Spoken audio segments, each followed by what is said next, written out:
All right, ladies and gentlemen, I am back. I have a series of videos I want to do. I want to talk about a very, very important subject that I don't think that we're really talking about much right now directly. And someone needs to start this conversation. If there are if there's anything in my entire life I ever do that I want to catch people's attention with and get them talking about and thinking about and looking at ways to fix, these videos are going to be it. Because what I'm going to talk about is I'm going to talk about how we are failing the next generation. I want to talk about how because we're badly, badly failing the next generation. So let's look at a couple of pieces of this article. You'll see it again. But for now, I only want to look at a couple of pieces of it, okay? Then we'll get into the rest at another time. So, as you can see by the title of it, The Tragedy of Becoming a Woman. Why would anybody think that becoming a woman is a tragedy? Do you think that?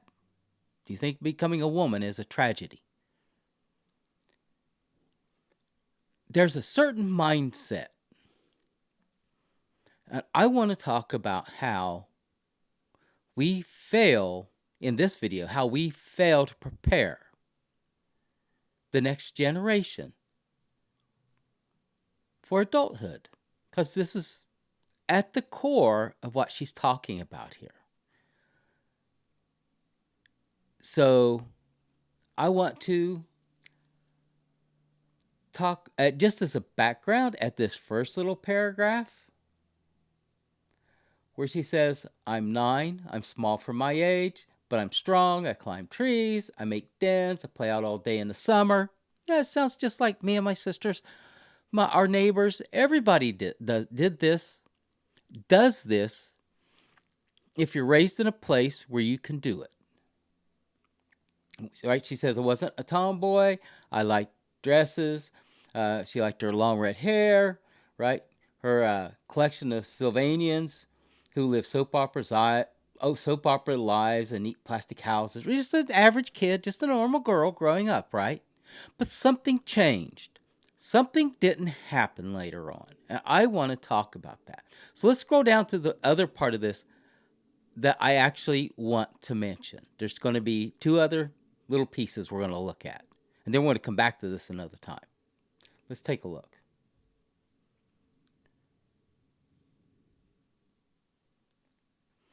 Here we go. I want to look at this paragraph. The metamorphosis of puberty is hard for almost everyone. For girls, though, there's a specific trauma. You don't simply become an adult. You become a product on the sexual marketplace, regardless of your own will. This divides you. You learn to see yourself from the outside as an object through the imagined eyes of men. You lose your space in the world, and any part of you that goes beyond the strictly minimal can start to feel like a grotesque excess. That is someone who does not understand, who didn't understand as a girl, who had never been taught. No one had said anything. No one had trained her. No one had taught her. No one has spoken to her about what growing up is and what being a woman is. She has no clue. She just looks at what she's been going through and hates it. She hates it all. And we're going to talk about why. So let's take a look at another section of this, all right?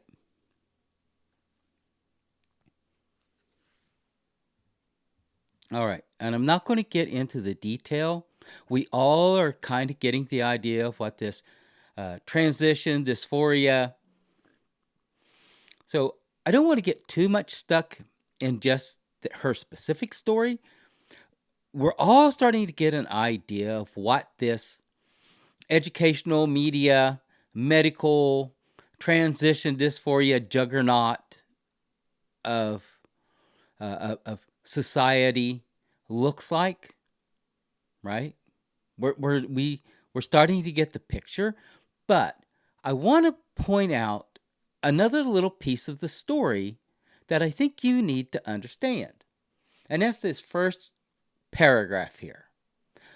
One thing that all GIDS patients had in common, and she's talking about a specific organization that handles transitions for teenage kids.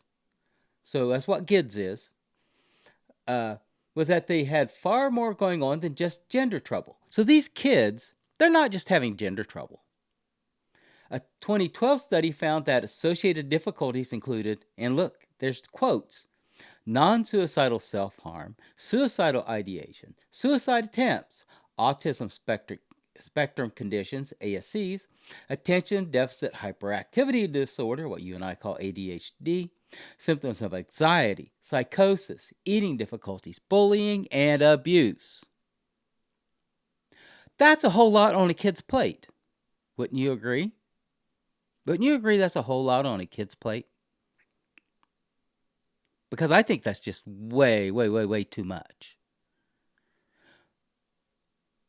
And here's where we're failing. We're failing our kids. We're failing our kids. From the time they're toddlers all the way until we kick them out of the house forcefully at 18 years old because we just want our damn space back, or whatever the case may be for that. There's a whole lot of stuff that these kids are going through that's not being addressed, that's not being dealt with, that's not being taken care of, that they're not being guided in, that they're not being talked to, that adults aren't sitting down with them and saying, this is what your life is going to start to look like. You're not going to be a little kid forever. You can't stay a little girl. You're going to grow up. You're going to have certain issues. You're going to face difficulties. This is what it's like to grow up and become a man and go from being a boy to being a man. You can't stay a boy forever. You're going to have to defend yourself. You're going to have to grow into something. You're going to have to look at the world and learn how to operate in it. But we're not saying any of this to our kids anymore. We're not saying any of this to our kids anymore. Right? We look at Leave It to Beaver and we scoff. And it never occurs to us. Then it doesn't occur to us for a split second to think, well, damn, at least they're raising their kids. At least they're telling their kids something. At least they're dealing with their kids' lives. Because we're not. We're just clearly not. You can see by this list here that we've thrown our kids under the bus. We've thrown the next generation under the bus. We've thrown the last couple of generations under the bus. Because all we care about is going out here and making money and living in a big house in a nice neighborhood where we can get behind walls and shut the gate to the community and keep the riff-raff out so that we can go about our lives in peace, not realizing that the riff-raff that's being raised is our own kids. Yeah, I'm going to pause on that for a second. I want you to think about that.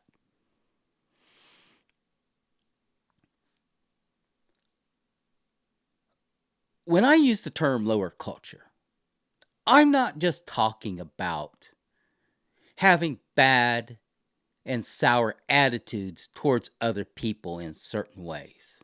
But I'm talking about the whole spectrum of how you see the world and how you look at how things happen in the world. And lower culture people, there's a few of them that are filthy rich. Because money's all they care about. It's all they think about, and it's all they do. and they live in the best that they can do. They waste money on the things that they want, and that's it. They're just out here making it and spending it. And there's no learning to engage with the world and the people in it and the things in it to go through the processes that make your life better. If I had, when I was graduating high school back in 1982, and yeah, I'm kind of giving my age away. Yes, I'm an older gentleman. But if I had $50,000 and I just stuck it in the stock market and left it there on certain companies, I'd be retired right now. I'd be a millionaire. But we don't live in a world anymore that talks about the processes and the importance of engaging those processes in a way to make our life better, other than go to school and get a job, which is only 10% of the equation. I've talked about the success highway before, right? You graduate high school. You get a job and you keep a job. You get married and you stay married. You don't have kids until you're married. And as a fifth one that I personally add is you don't allow yourself to become addicted or drawn away psychologically into dead ends like depression or collecting shoes or, whatever the case may be. You have to do the processes first. And these kids aren't even being taught they'll grow up someday. I mean, that's crazy. You just what? Just let them get bigger and figure it out for themselves. And the only reason I'm commenting on this is because when I was in high school, I discovered for myself books like Think and Grow Rich and The Richest Man in Babylon and How to Win Friends and Influence People. But here we are. We have all these kids that so clearly and so desperately need an adult, need adults, need their father, need their mother, need guidance, need direction, need to have the way you work in the world explained to them. And it's not happening. It's just not happening. We are failing to pass on anything anymore. Forget about passing on, morals or, beliefs or attitudes. Forget all that. We don't pass on anything. We're not passing on anything to the next generation. We're tossing them out there like they're little minnows in a tank, and they'll learn to swim and eat the fish food on their own. And it doesn't work like that. It doesn't work like that. And I'm going to prove that as I get into this series of videos. But I wanted to start with this one. I wanted to start with us taking a good, long, hard look at the fact that we are not doing anything to help the next generation. We're not even raising adults. We're raising people that are confused and lost and don't know where to look and don't know where to go and don't know how to see or behave in the world because we're selfish. And it's just because we're selfish. So if you got anything out of that one, please like, subscribe, hit the bell. I'll be back with another one soon enough. Thank you.